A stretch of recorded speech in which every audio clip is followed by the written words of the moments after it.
Manghinayang hindi tayo nabigo, tibayan ang iyong. Hello, mayong hapon.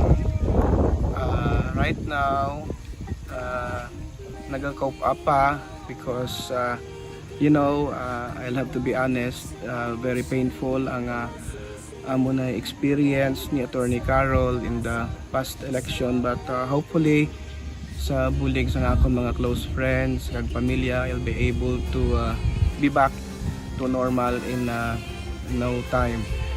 Sa tutuod lang, nagakasubo lang ugaling ako because of the efforts we have made. Pulaw, bugtaw, pagpaintindi sa mga tagahoy, what's at stake sa nagligad nga pinili ay.